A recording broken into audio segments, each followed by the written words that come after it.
Hey, this is DHG doing my review for the Callisto Protocol. Originally, I didn't plan on doing a review for this, but since it is a newer game, I might as well. I originally had the review done at the end of the last video, just threw it in there, but I forgot one very important thing, which overall reduced the score of the game. In my opinion, this game, based on my review system, which is entirely comprised of my playthrough experience going through the game. Simple review score. It's either great, good, average, bad, or terrible. My review for this game, sorry if you liked it, it's bad. And there's numerous reasons here. If you've listened to my reviews before, you know that I jot down pluses and minuses and things that are neither here nor there. They're just kind of there, making observations of them. I jot all that down on a piece of paper and read it back. So, this one is no different. Out of the pluses, it's got a good presentation graphically. I mean, there's nothing I can say bad about the graphics. It's not a sloppy looking game. It's, if I could compare it to a sloppy looking game, I would say Remnant 2 is kind of sloppy. It's not very good on the graphical front. This doesn't have that problem. This game actually looks pretty sharp. It's got a lot of the Dead Space aesthetic to it, which was clearly what this game was trying to be like, a new version of Dead Space. And they got the graphics of it right, I can say that. The monsters are highly detailed, characters are extremely detailed, although the characters, except for one person in the game, the black guy, I can't think of his name, but he's like the warden. He's never sweaty. But all the other characters, they're just profusely sweating all the time. It's kind of weird. But, the next one. Sound is immersive. You can hear enemies crawling around. Yeah. If you've ever played Alien, Isolation, I think it's called, you can hear the alien going around in the vents and stuff. This is the same way. A lot of these creatures will jump up into vents and pop out somewhere else. You can hear them just track their movement. If you're listening to it with a good like headset or something like that, or 5.1 or 7.1 surround or 9.1 if you're rich, you can track the enemy movements by the sound alone. They did a very good job with the sound, and the voice acting is pretty good. It's the warden's voice acting was a little bit over the top, a little bit in your face too much, but all the other voice acting was pretty good. Okay, those are the only two pluses I have. Unfortunately, if you like this game, feel free to disagree with me in the comments. Let's start with the first negative, and this was something that really pained me because they could have just designed the game differently and really make this work well. The melee combat system. It works well for 1 versus 1 encounters, but that's not how it's used. Oftentimes in this game, you'll see, I think this is one of the scenes on screen right now where you have multiple enemy encounters. But yeah, there was this part that I had to play, numerous parts I had to play through, that 5 or 6 times, just because the controls are clunky, they're obtuse, the aiming is very, I don't really have any other word for it other than weighty. There's a considerable heft to the controls. It's not smooth like a Call of Duty game. It's very weighty like the original Dead Space. I don't know if it's because they have a high dead zone or something like that, no acceleration, but it just feels very weighty. It's very hard to move the controls around. And as you can see right here with the melee combat, your camera angle gets locked into the enemy that you're currently hitting. So if you're in the middle of combat and you're surrounded by a couple enemies, which happens all the time, you're going to be hit by enemies that you can't currently see, and since you're locked into an animation, you're going to be eating damage, and you, as far as I know, you can't cancel the combos that you're in. You can wait till one ends and then just not attack again, but your life, it depletes so quickly in this game that getting 1 or 2 hits in, like, while you're trying to do a combo, it'll kill you. And I mean, it's not the first horror game that has used a melee combat system either. I was thinking about this, and as you go back even just decades, you could say that the original Resident Evil had a melee combat system in it, but it was very rudimentary. I mean, I wouldn't really count that one, so let's just jump forward a decade or so here. Condemned. Criminal Origins. This was in Halloween Horror 2022. I'll post a link of that in the description down below. If you want to watch that. That had a melee combat system in it, and it worked very good. It was a very fun combat system to use. It was extremely brutal, extremely satisfying. And it worked even with multiple encounters, but they strictly limited the amount of mass encounters you had in that game, and usually give you shotguns or something to help deal with crowds. But there was the one video that I did, a very short level, maybe 10-15 minutes. I called it Cracked Out Bum Fight.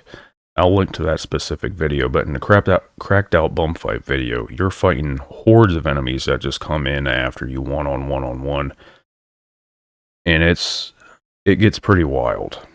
But that combat system, which is 20 years old, works better than this one, which just came out. That really tells you something about them trying to reinvent the wheel instead of looking to other games for inspiration, which this game is very derivative anyway. That's another point I get to later on. Like, why didn't they just copy a combat system that works better instead of trying to invent their own? Or at least try to realize that the problems that this one has. It's beyond me, I don't know. Okay, the second negative. That first one was a little long-winded, but hey, that's my opinion. Narrative and story are unoriginal. It reeks of a bioorganic weapon ripoff from Resident Evil. Yeah, it's pretty much the same thing, except it's a lot closer to, since I just played through Resident Evil 4 for Halloween Horror 2024 as well. It's almost the same thing. Completely. Like, not the old Resident Evil 4, the new one, where they excavate this organism and then they start pumping it into people in the quest for evolution. Exact same story here. I mean, exact same story. Now, considering that these games were in development at the same time, I doubt they knew what each other studio was doing, but I can't help but think that Resident Evil did it first, because that was the original plot in the first game too, although it wasn't as nuanced as it was in the new game. But yeah, just story was completely unoriginal. The controls are overly cumbersome, clunky, and slow in all departments. I already mentioned on that a bit, but I'll get into it a little bit more. And I'm just going to read the second one off here because it's going to lump together with this one. Telekinesis doesn't auto-refill when it should. You drop your target, which leaves you open to attacks. Yeah, when you use telekinesis, like in the Dead Space games if I remember correctly, if you have a target suspended in air, and you run out of TK, you won't just drop them. I mean, it'll recharge the pack right there so you can keep them suspended. In this game, you just drop them. Often you drop them right in front of you. So you'll drop a hostile enemy right in front of you, which will go into an attack combo immediately. But when you actually recharge the TKs, when you pick them up again, I don't know why they just didn't do it so where it recharges when you have them picked up. I mean, if you have one in your inventory, that would make more sense to do it that way. But combine that with the controls, like very overly stiff controls, and I tried doing lower sensitivity settings, higher sensitivity settings, nothing felt right. When you combine that with just the control layout overall that you're using, like you have to hold down L2 to aim at your target, and then you have to press X to TK, and then move your right thumb over to the thumbstick and guide where it goes. I often ended up using like a lot of they call them the claw techniques and all that, using all my my index fingers and my middle fingers on both hands to especially in the last boss fight. I was the controls could have been streamlined a lot in the The feel of the controls when it comes to the aiming and directions with the right thumbstick could have been very, very more smoothed out. I don't know if they thought this was just to give the kind of like a weird degree of difficulty to the game, but it didn't pan out. This is the thing I forgot to say at the end of my original review. Game-breaking autosave bug. Yeah, I started recording this back in October. I finished it in December. And when I loaded up into it, I was looking around like, wait a minute. This looks very familiar. This looks like an area I went through a long time ago, because there was the green trees and all that. There's kind of like a nature exhibit at the one point in the game. I think it's about maybe a fifth of the way through, somewhere around there. It looked like I was back there. I thought, no, it can't be. Well, let me see what kind of weapons I have, because if I have the weapons like the shotgun and the pistol, it means that it's my newer save. No, shotgun wasn't there. I thought, what the fuck? I started looking at my save games and all the autosaves. Gone. All of them. You have like 5 autosaves, they were all gone. Luckily, I managed to find a way around this and get my old autosaves back, but if that doesn't work, you're fucked. I mean, that's a very bad bug to have in your game, and this game's not new either. I played Callisto Protocol, started it in October of 2023. The game had already been out for maybe a year at this point, and that was never fixed. Not good, not good. I originally gave the game an average rating, but then I remembered that. You can't have a bug like that in the game. You just can't. Shit like that needs to be ironed out. And the last thing, the last negative. It tries to compete with Dead Space, and it fails.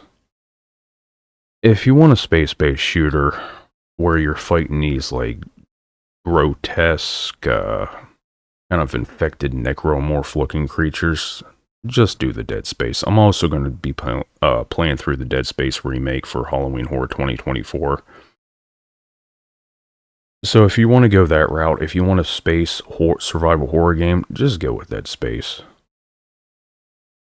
I'm sorry. I mean, this game has some potential to it, but they just didn't get it. Callisto Protocol.